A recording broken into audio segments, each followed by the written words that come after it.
Good evening my dear students. कैसे हैं आप सभी लोग? Once again you are welcome to okay English classes.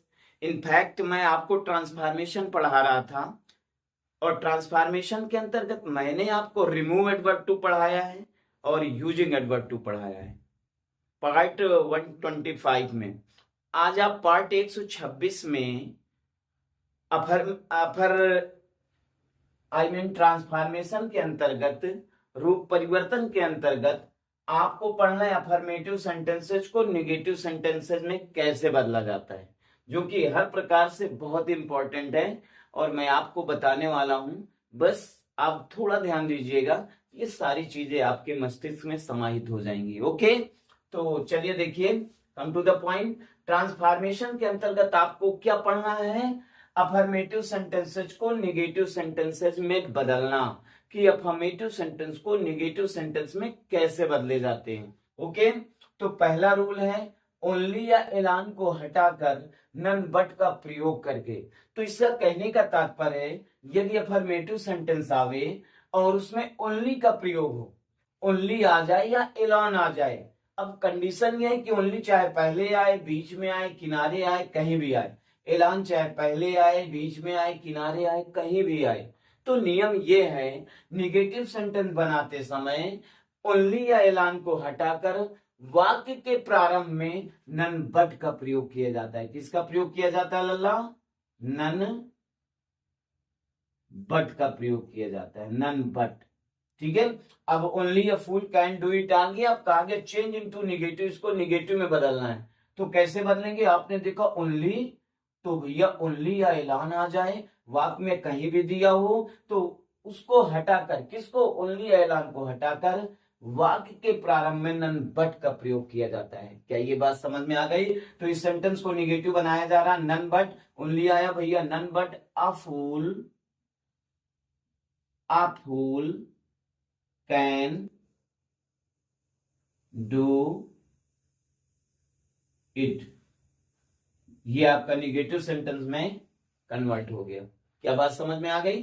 ठीक है, दूसरा एग्जांपल देखिए। ये एक अफर्मेटिव सेंटेंस और आया, रोजन एलान अटेंडेंट द पार्टी।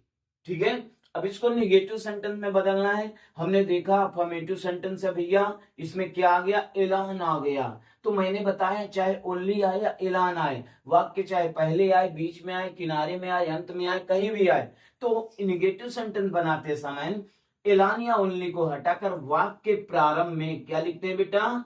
हिमांशु क्या लिखते हैं? नन बट का प्रयोग किया जाता है। क्या लगाया जाता है बेटा? None but. None but Rajan, देखिएगा, राजन अटेंडेड द पार्टी, ये आपका निगेटिव सेंटेंस क्लियर हुआ।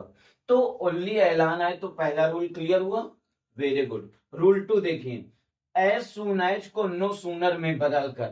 कहने का तात्पर्य यह है कि यदि affirmative sentence as soon as से प्रारंभ हो, किससे प्रारंभ हो बेटा? एज सून एज से प्रारंभ हो, तो एज सून एज के स्थान पे किसका प्रयोग किया जाता है? नो सूनर का प्रयोग किया जाता है। नो सूनर का प्रयोग किया जाता है। किसका प्रयोग किया जाता है? नो सूनर का। और इसके बाद कंडीशन ये है कि एज सून एज के स्थान पे नो सूनर का प्रयोग करेंगे और उसके बाद सेंटेंस को हम इंट्रागेटिव सेंटेंस में बदलेंगे। किस में बदलेंगे? इंट्रागेटिव सेंटेंस में बदलेंगे। तो पढ़े, द थीप सा द पुलिस। अरे भैया, ये तो पास्ट इंडेफिनिट टेंस का वाक्य है, तो पास्ट इंडेफिनिट की सहायक क्रिया हेल्पिंग वर्ब क्या होती है? डिड, तो हमने डिड लगा दिया। फिर सब्जेक्ट लिखेंगे द थीप। क्या हो गया बेटा? The thief.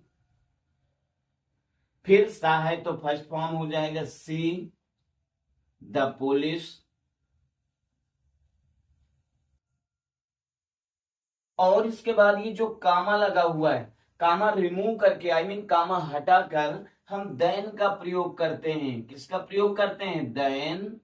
और आगे का जो सेंटेंस है आप कनेक्ट कर लेंगे, देन ही रैन अवे। क्या ये बात समझ में आ गई? बहुत ही इंपॉर्टेंट रूल है, प्राय इंटरमीडिएट बोर्ड एग्जाम में क्वेश्चन आता है, as soon as the thief saw the police comma he ran away change into negative. अब आपको निगेटिव में बदलना है, तो इस बात को याद रखना है कि एज सून एज से अगर अफर्मेटिव सेंटेंस प्रारंभ हो तो उसके स्थान पर निगेटिव बनाते समय नो सूनर का प्रयोग किया जाता है। और इसके बाद आगे का जो सेंटेंस है the thief saw the police, इसको इंट्रागेटिव में बदला जाता है। कामा लगा है, कामा हटाकर देन लगा देते हैं, आगे का सेंटेंस वैसे ही लिख लेते हैं। क्या ये बात समझ में आ गई बेटा? Very good. नेक्स्ट रूल देखिए, रूल 3, एडवर्ब टू को हटाकर। आपको ट्रांसफॉर्मेशन में सबसे पहले मैंने रिमूव एडवर्ब टू पढ़ाया था, उसी के अंतर्गत है, बहुत आसानी से आ जाएगा क्योंकि एडवर्ब टू को हटाकर ये अफर्मेटिव सेंटेंस है। He is too weak to run fast. देखिए बेटा, he is too weak to run fast, कहा गया चेंज इनटू नेगेटिव, इसको नेगेटिव में बदलना है। तो रिमूव एडवर्ब टू, जब टू हटा देंगे तो नेगेटिव में कन्वर्ट हो जाएगा। देखिए जैसे ही इज, आपको बताया गया था टू को हटाकर इसके स्थान पे क्या लिखते हैं, सो लिखते हैं, ठीक है। फिर इसके बाद एडजेक्टिव हम लिख लेंगे वीक, फिर दैट लगाएंगे, फिर पहले क्लास का कर्ता क्या है, ही, तो यहां ही आ जाएगा। अगर यहां सी होता तो यहां सी आ जाता, आई होता तो आई आ जाता, यू होता तो यू आ जाता, ठीक है। ही, अब देखेंगे पहले क्लास में ये प्रेजेंट में है, पास्ट में इज लगा है तो प्रेजेंट में है, तो बताया गया प्रेजेंट में हो तो कैन नॉट का प्रयोग किया जाता है, अगर पास्ट में होता तो कुड नॉट का प्रयोग किया जाता, कैन नॉट रन फास्ट, ठीक है। ये आपका हो गया। ही इज टू के स्थान पे सो, एडजेक्टिव वीक, दैट, पहले क्लास का कर्ता क्या, ही, तो ही लिखा। फिर देखेंगे प्रेजेंट में है, इज लगा है तो प्रेजेंट में है तो कैन नॉट, अगर वाज लगा होता तो यहाँ पे कुड नॉट, पास्ट में होता तो यहाँ कुड नॉट लगाते, कैन नॉट रन फास्ट। क्या क्लियर हुआ? शाबाश, प्लीज इसे सभी लोग नोट डाउन करेंगे और बेहतर तरीके से 3 रूल्स कंप्लीट करेंगे। इसके बाद 3 रूल्स और है लगभग, उनको भी बताता हूं तो आपका ये क्लियर हो जाएगा। मेरे कहने का तात्पर्य, अब आप रेगुलर रहिए, पंक्चुअल रहिए, क्योंकि मैं भी रेगुलर एंड पंक्चुअल हो गया हूं, ठीक है। नोट डाउन करिए। Thank you so much watching for my video. जय हिंद, जय भारत, वंदे मातरम।